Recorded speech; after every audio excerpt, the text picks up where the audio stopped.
बहुत स्वागत है आप सभी का। रात के 9 बजने वाले हैं, वक्त है न्यूज 18 प्राइम का। आप सबके साथ मैं हूं प्रियंका राय। नमस्कार, आप सभी के साथ मैं हूं ममता तिवारी। शुरुआत करते हैं न्यूज 18 प्राइम की। सबसे पहले बात काउंटिंग डे की कर लेते हैं। कौन होगा देश का अगला पीएम और किसके सिर सजेगा ताज? अब से कुछ घंटे बाद इसका इंतजार खत्म होने जा रहा है।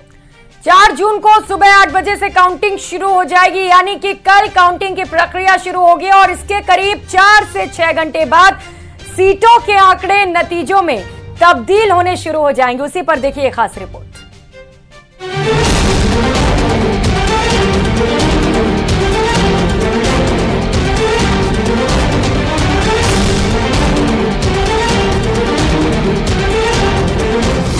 सभी दलों ने पूरी की तैयारी। अब आई मतगणना की बारी। काउंटडाउन से प्रत्याशियों की धड़कनें तेज। 4 जून पर टिकी दुनिया भर की नजर। किसका होगा बेड़ा पार? किसका होगा बंटाधार? बस चंद घंटों का और इंतजार। 19 अप्रैल से शुरू हुआ लोकतंत्र का उत्सव अब अपने आखिरी और निर्णायक दौर में पहुंच चुका है। 1 जून को 7वें और अंतिम चरण का मतदान समाप्त होने के साथ ही सभी की निगाहें मंगलवार की मतगणना पर टिकी है।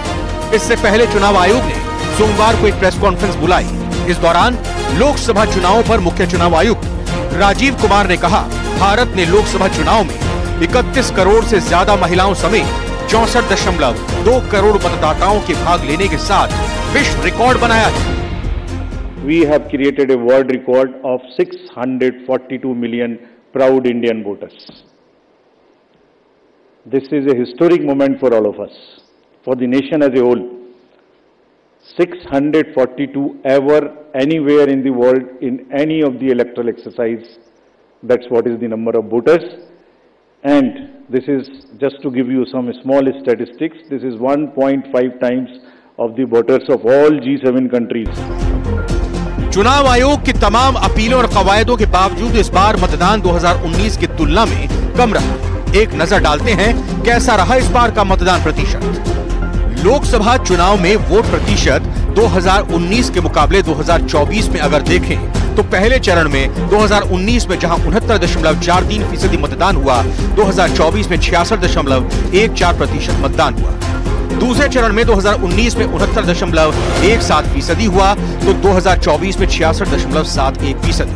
तीसरे चरण में 2019 में 67.33% और 2024 में 65.68%। चौथे चरण में 69.12%, 2024 में 69.16%।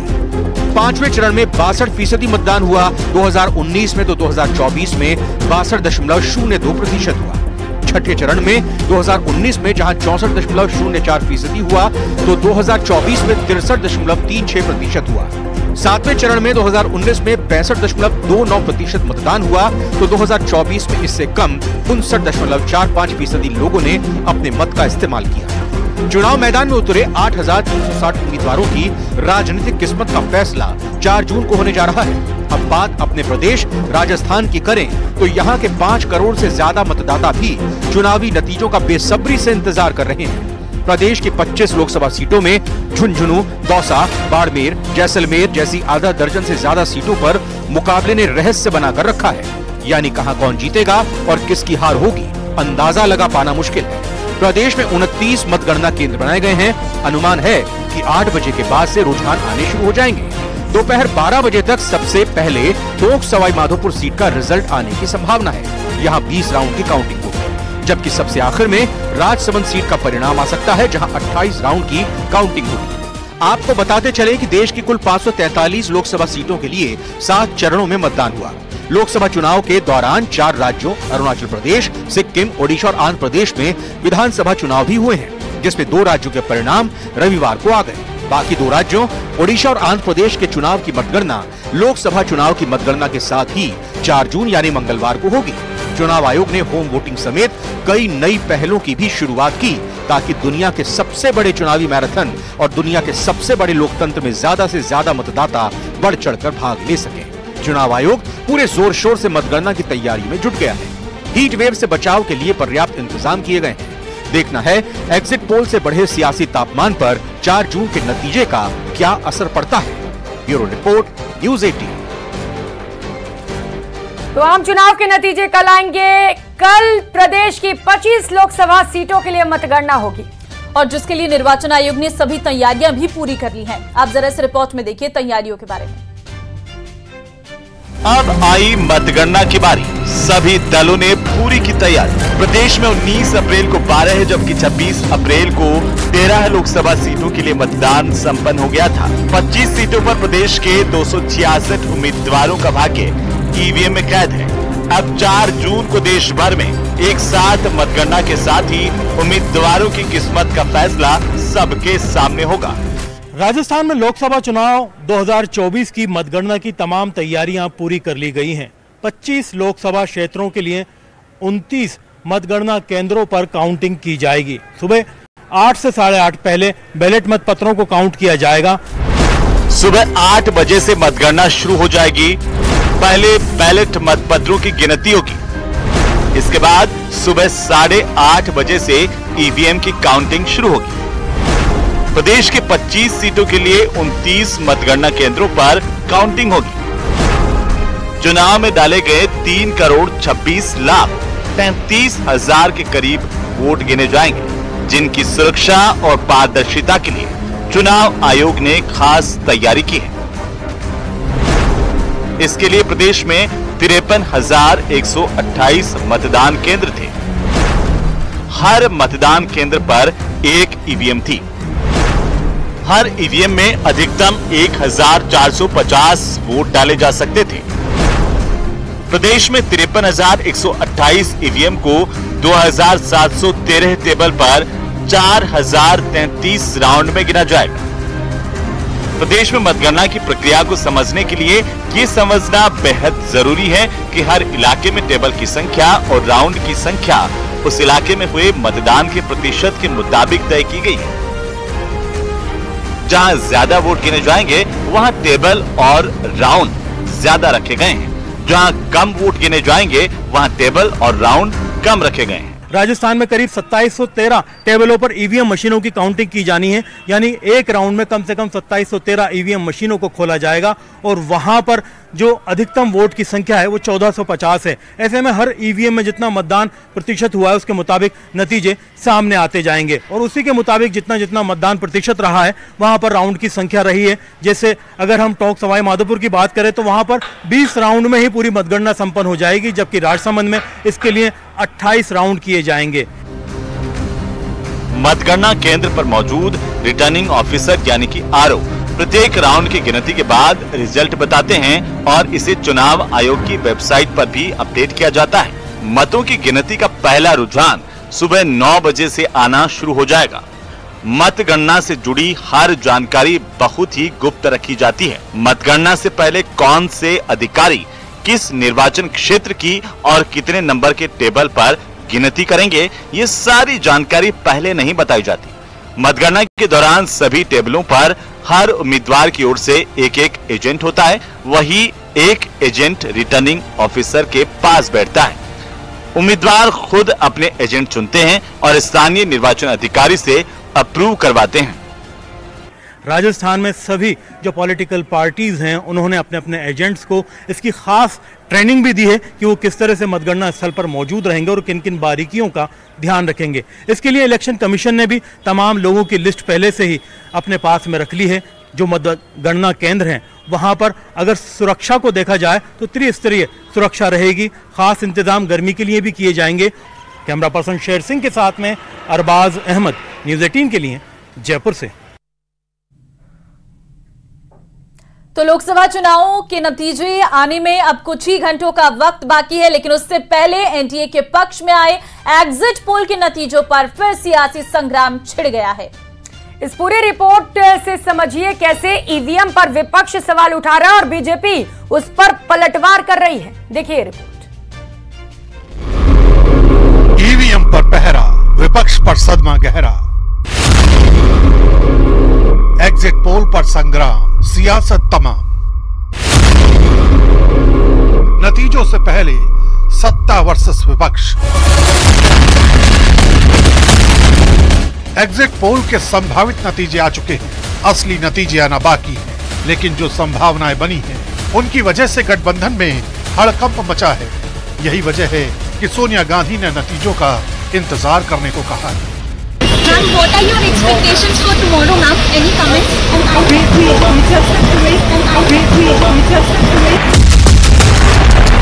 सर्वे करने वाली ज्यादातर एजेंसियों ने एनडीए को बहुमत के आसार जताए, यानी एग्जिट पोल लगातार तीसरी बार मोदी सरकार के बनने का इशारा कर रहे हैं। लेकिन अखिलेश यादव ईवीएम पर सवाल उठा रहे हैं और गठबंधन की सीटें ज्यादा आने का दावा कर रहे हैं।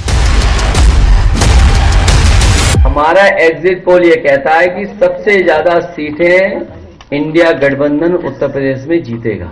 और उसके बाद जिन अधिकारियों ने उसमें पैसे बांटते हुए इनके कार्यकर्ताओं को पकड़ा और एफआईआर हुई, और उसके बाद इन्होंने झूठी शिकायत करके भारत निर्वाचन आयोग दिल्ली में और उन अधिकारियों के खिलाफ कार्रवाई कर। एग्जिट पोल की तस्वीर में एनडीए की बल्ले बल्ले हो रही है। यही वजह है कि बीजेपी का एक एक नेता विपक्षी गठबंधन को घेरने में जुट गया है। देश के लोग मोदी जी ने जो काम किए हैं, ये भी उनकी बचपने की बात है कि मोदी जी लगे हुए हैं पूरी दुनिया में भारत का सम्मान गौरव बढ़ाने के लिए, और राहुल गांधी साहब लगे हुए हैं भारत के सम्मान गौरव को कम करने के लिए पूरी दुनिया में। ये एकदम स्पष्ट नज़र है कि वो बचपना उसके अंदर है और वो उस तरीके की सोच नहीं है, ना उनकी सोच है, ना उनकी नीति है, ना नीयत है। हाँ, एनडीए 400 पार करेगी। माननीय प्रधानमंत्री आदरणीय नरेंद्र मोदी जी के नेतृत्व में जो विश्वास है और उन्होंने जो विकास की गंगा बहाई है और देश से गरीबी मिटी है और गरीबों का कल्याण हुआ है। देश की जनता चाहती है कि मोदी जी के अगुवाई में भारत विश्व पटल पर अपनी धाक और मजबूत करे। आम आदमी पार्टी के नेता सोमनाथ भारती ने एनडीए के संभावित जीत पर सर मंडवाने की बात कही। रिजल्ट इसका उल्टा आता है, जो कि एग्जिट पोल के जरिए एक तरह से माहौल बनाने का प्रयत्न किया गया। तो वास्तविकता ये है कि लोकतंत्र की हत्या हो गई है। और सनातनी हूं मैं, सनातनी घर में अगर कोई मौत होती है तो कैसे उसको करते हैं? सनातनी व्यक्ति किसी के घर में मौत के बाद अपना सिर मुड़वाता है। नहीं, ये आप उन लोगों को आभास है 1 तारीख की बैठक में उनके लटके हुए चेहरे, उदास चेहरे, सैड सॉन्ग बनाने का जो उन लोगों ने योजना और प्लानिंग किया है कि ईवीएम पर रोना है, चुनाव आयोग पर रोना है, प्रशासनिक तंत्र पर रोना है। उधर कांग्रेस लगातार ईवीएम वाला राग छेड़े हुए है। का वोट अगर पड़ा है तो इनको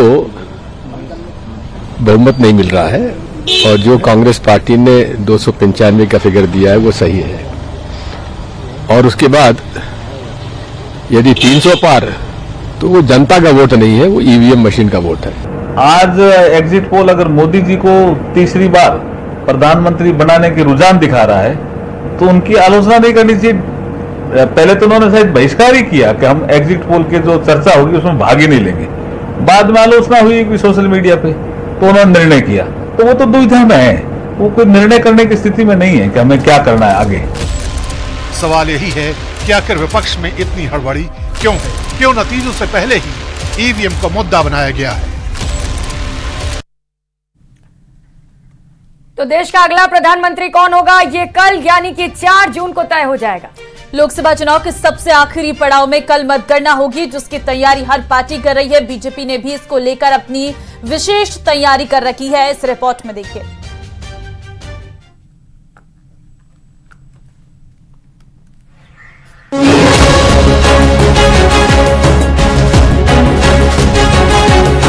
देश का अगला प्रधानमंत्री कौन होगा, ये कल यानी 4 जून को तय हो जाएगा।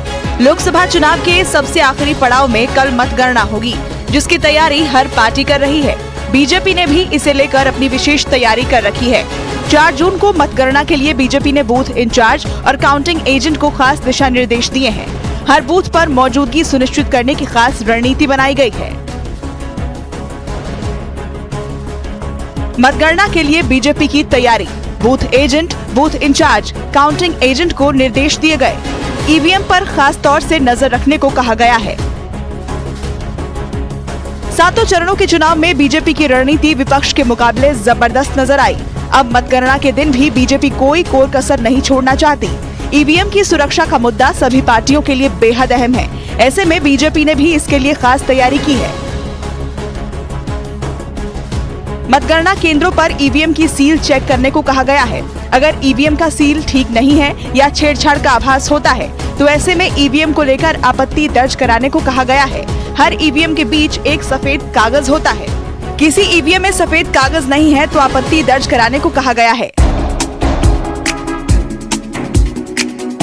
ये तो रही ईवीएम की सुरक्षा की बात। आपको बता दें कि 4 जून यानी जिस दिन मतगणना है उस दिन के लिए भी बीजेपी ने खास तैयारी कर रखी है। मतगणना के लिए बीजेपी की तैयारी। ईवीएम मशीन उम्मीदवारों और एजेंट के सामने ही खोले जाएं। फॉर्म 17C को देखें कि कितने वोट लिखे हैं और कितने वोट पड़े हैं। बूथ एजेंट, बूथ इंचार्ज को आईडी कार्ड बनाने के निर्देश दिए गए हैं। मतगणना केंद्रों पर गिनती शुरू होने से पहले ही पहुंचने को कहा गया है। मतगणना के आखिरी वक्त तक मतगणना केंद्रों पर ही डटे रहने का भी निर्देश दिया है। विधानसभा चुनाव हो या फिर लोकसभा चुनाव, बीजेपी की तैयारी एक पेशेवर पार्टी की तरह होती है। यही कारण है कि ऐसी रणनीति जीत का झंडा बुलंद करने में अहम भूमिका निभाती है।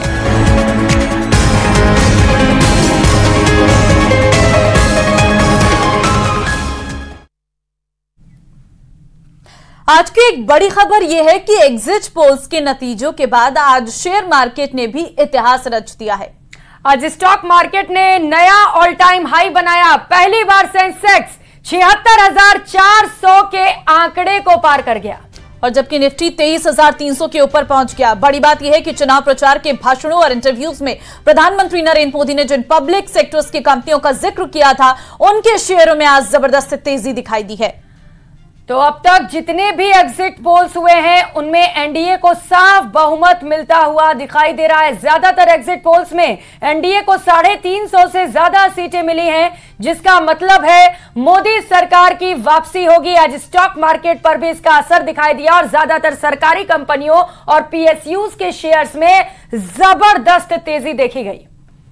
और कल सुबह 8 बजे से मतगणना होनी है, जिसके बाद चुनाव के नतीजे आएंगे। लेकिन शेयर मार्केट में पहले ही देश में एक स्थिर सरकार की उम्मीद में तेजी दिखाई दे रही है। एक अनुमान के मुताबिक निवेशकों ने शेयर मार्केट से आज एक ही दिन में करीब 12 लाख करोड़ रुपए कमाए हैं।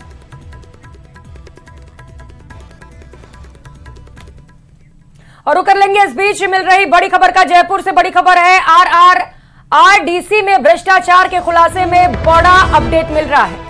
2 महीने से एसीबी के रडार पर था एमडी का घूसखोर सलाहकार। एसीबी की निगरानी में था महेश चंद गुप्ता और प्रोजेक्ट डायरेक्टर। एसीबी ने जयपुर में कार्रवाई के बाद सीकर में भी सर्च की कार्रवाई की है। तो एसीबी ने सीकर में एक प्रोजेक्ट डायरेक्टर के ठिकाने पर सर्च ऑपरेशन चलाया। सीकर के प्रोजेक्ट डायरेक्टर का भी नाम सामने आने की खबर है।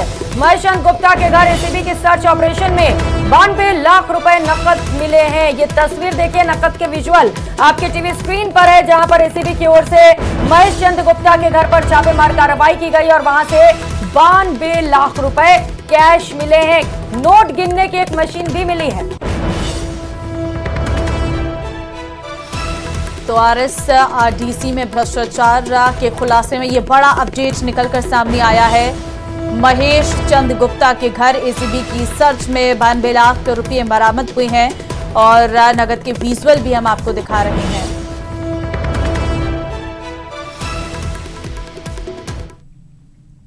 और चलिए न्यूज़ 18 प्राइम में फिलहाल के लिए बस इतना ही। बाकी अन्य खबरों के लिए आप बने रहिए हमारे साथ। नमस्कार।